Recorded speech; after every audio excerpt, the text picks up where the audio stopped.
Greetings and salutations, ladies and gentlemen. I go by the name of the Black Abstract. If you're new to the channel, aka the Flyest in the Low, aka Hightown is back.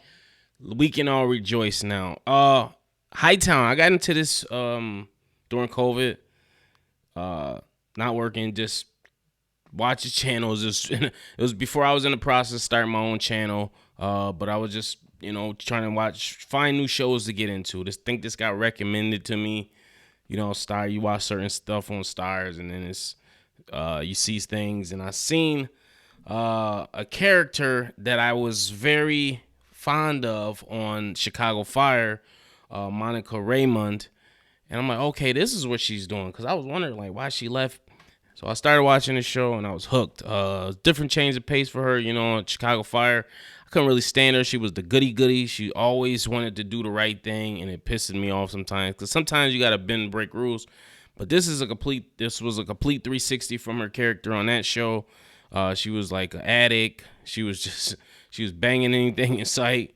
And she was just straight up partying. And on top of that, she was a cop, though. That was the crazy thing about it.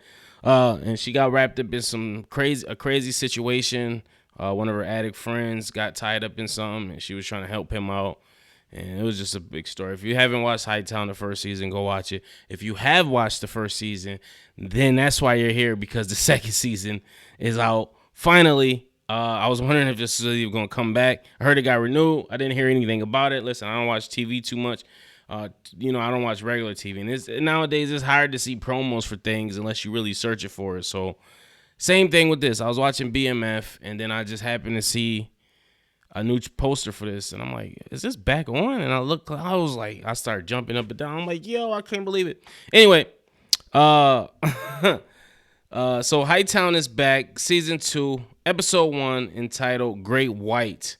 And it starts off with 3 kids, and we don't know. I'm like, it has no context. It's just 3 kids at the beach. They're like, yo, are you going inside the water? And one kid's like, no, he's hesitant. And he's like, well, shark season is subsiding, so they all take a picture and they decide to go in. There's no context. We don't know. So we don't visit these kids till later on. We get introduction to we get reintroduced to Jackie. We see how she's doing.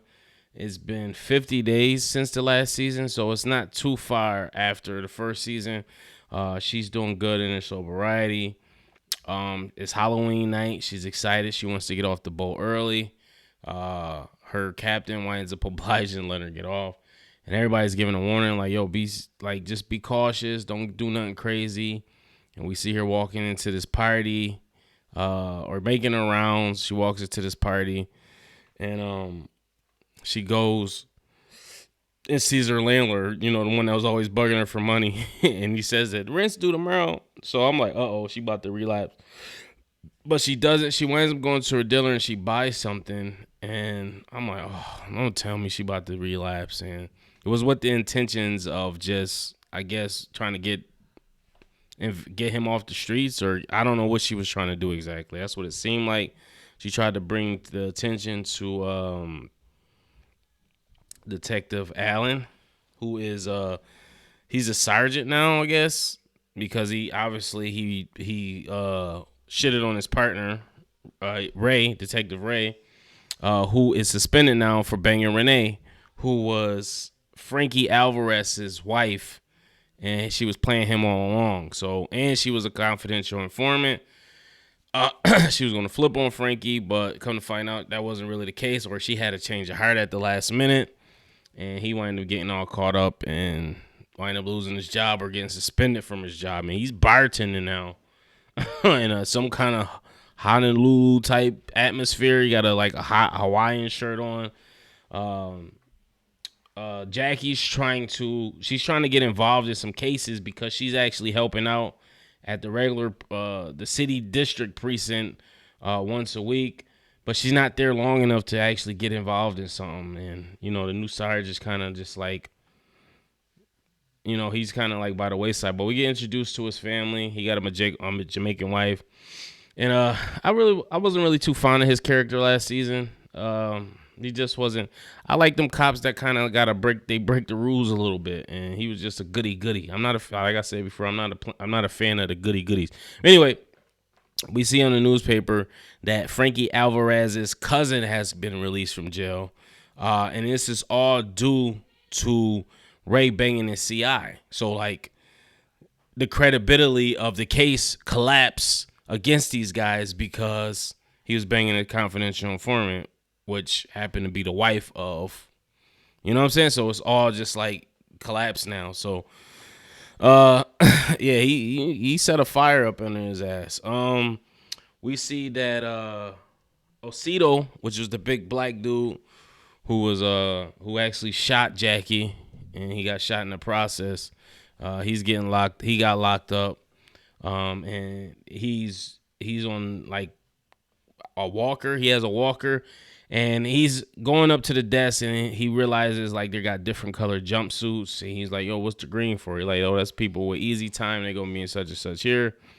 And he was like, "Yo," the guy tell him, "Yeah, but you shot a cop. Your time gonna be real hard here." And I'm like, "Oh." Hey man, can't say I feel for you, buddy. You was doing some shady shit. Renee is kind of adjusting to life with her husband being out. She's actually not dancing anymore. She is just being an active wife, and we see them at the club, and we get introduced to Jorge, who is Alvarez, like I said, Frankie Alvarez's cousin, and he's played by Louis Gunsman. Now, if you know who Louis Gunsman, you know who Louis Gunsman. This dude done played in every movie ever.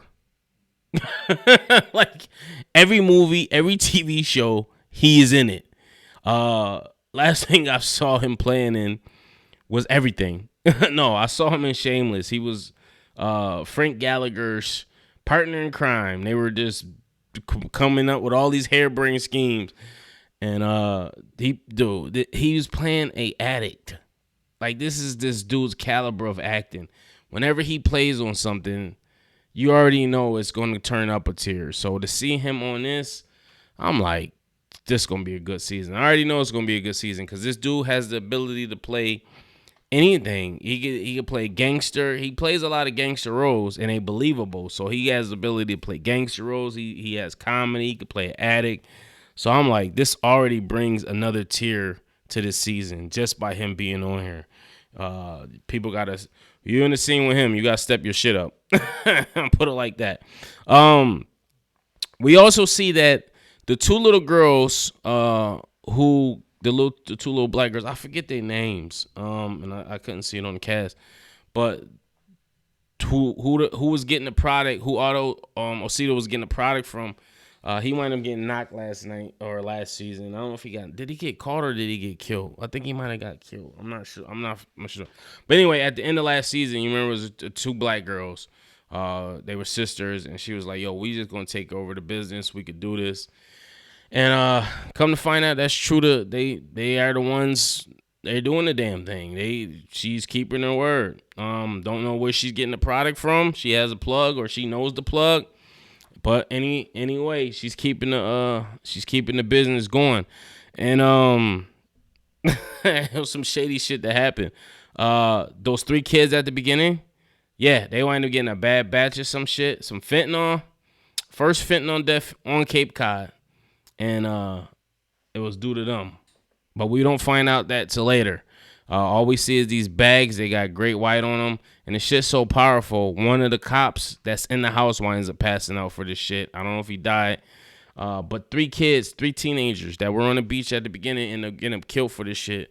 And you walk in the house and they show us walk in the house with us with the camera. I love the camera work. And the mom's just crying and boo-hooing. And it's like, oh, man. She's like, no. And she goes outside, talks to the camera. And then she gets on the sergeant about what he's doing. And he's like, yeah, you letting all these drug dealers out of jail? What are you doing? And he just feels like shit. Back at the station, Jackie somehow convinces the lieutenant that she should be involved. He gives her the okay. and she's partnered up with the other female that's at the station. They had a little heart to heart earlier about linking up. Ray told her, like, "Oh, listen, you gotta watch out for her. Like, she's shady, she's a backstabber, which we already know." And so she's officially on the squad now. She talks to her chief down at the docks about it, and he wasn't apprehensive, but you could tell like he gonna miss her because I think he considers her like a little like his daughter. So I don't think scaling back on him as a character, which is a possibility, but I like that dude too. But hey man, it's gonna be a great ride for Jackie. Ray has his hearing, and everything's going good. I would say it's going decent. He actually got his therapist to vouch for him. And earlier they showed his therapist, and I guess he's a sex addict. Like that's what he's in there for. Like the fact he's a sex addict. But anyway, he's in his hearing, and therapist vouch for him. Then it's an veteran officer that comes in, and he's in there with the intents to object. And he's like, listen, back at a picnic in 2013, I consider him a friend, and then he did something to me, and it just kind of cuts off. Then we find out later that he sent some unsolicited D pics to this guy's wife. And Jackie like, yo, did you really do that? And you could tell like Ray is pissed, like he is very distraught. So I thought he was gonna be back on the squad or on the team, but I guess they're making it known that he's not really the star of the show. Jackie is. So I don't know if his character is going for good. I thought, like, because she was like, hey, don't you commit suicide on me. So I knew for a fact he probably was going to commit suicide. But they show him kind of just regressing to his old behavior because the old bro at the bar was flirting with him earlier, and he kind of rejected her just as a part of his process of healing.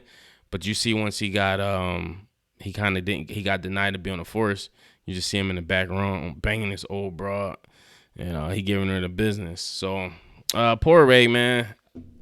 So I'm pretty sure something gonna happen to where he gonna end up getting back on the squad. And it might have something to do with Renee being pregnant, and I think it's his baby. Ray. You were banging a stripper, raw dog, and you shot the club up. You're a dirty dog, you. You're a dirty dog. Listen, hopefully Ray could get better or get right with his daughter. I know they had a strained relationship, so we'll see what happened. Listen, it's a lot. I can't get into every detail. Just the main important parts. We learned that Alvarez and his cousin Jorge actually have a distribution problem, so they're trying to figure out what to do. They like, yo, the money's running low. We don't got no product, yada, yada, yada. Jorge's like, yo, let me handle it. And then he wants to put Renee and Jorge together. So this is going to be like a conflict because they had an exchange earlier. And Jorge was like, oh, she really sucked it up and held it down. And he's making all these references to her banging this cop. And it's hilarious because it's subliminal to everybody else. But I'm like, oh, this dude is hilarious. That's what I said. It's going to be hard to still a scene with him in it because he going to bring it. And then he whispers in her, thanks for sucking that cop's cock. And I'm like, this dude is crazy. But anyway, he wants Renee to manage the club or the business because she wanted to get into it. But I think at the same time, he wants to keep an eye on Jorge because I don't think he fully trusts him. And Jorge, we see at the end, the people who he said were distributors that he knew are the two young girls. So they hauled off in a halfway house with some Jamaicans for whatever reason. I guess they said they don't check in there. They don't come. People won't come in there. And he goes to talk to her, and he pretty much selling himself. And she's like, yo, we don't need you. Like, she's like, I don't do business with people that have been in jail. And I guess Jorge knew her pops. So when they used to do business, or he just knew of them. And he's just like, yo, we in business. Like, he pretty much like, yo, we in business. But you see Gabby, or not Gabby, I'm calling her Gabby. You see Jackie and her partner headed that way to where he's coming while he's leaving, and they pass each other like unbeknownst to each other. I'm like, that's that what's it called, 6 degrees of separation. That was one of that. But we learned also that they are the ones selling this product that killed these kids. And he like, listen, you gonna have some heat on you, like your product just killed some kids out. So I don't know why they selling fentanyl, what they doing, but you see the sister stamping the shark on the bag. So I don't know what they doing. Like, why? Maybe they trying to make the product themselves. They making it too potent. Who knows? But I know that fentanyl shit is going crazy right now, and man, you gotta be safe out here and be vigilant, man, because that shit ain't no joke. And you know, that was sad. You know, we losing all these celebrities to it. A lot of young kids is passing from it. So, but anyway, I thought this was a great introductory episode. There wasn't too much going on. I'm pretty sure it's going to get better as the season goes on. And I'm here for it, man. I like it. I like it a lot. So let me know what you guys thought about it. Post your comments below. Make sure you like, subscribe, hit the notification bell if you're a fan of the show. Let's do this again next week. Share it. Let's spread the word. Let's keep it growing. I don't know if a lot of people watch this, but I watch it, and I'm pretty sure other people out there watch it too, or they want to renew it for a second season. So let's talk in the comments amongst ourselves what we think gonna happen. I'll be down in there with y'all. Peace.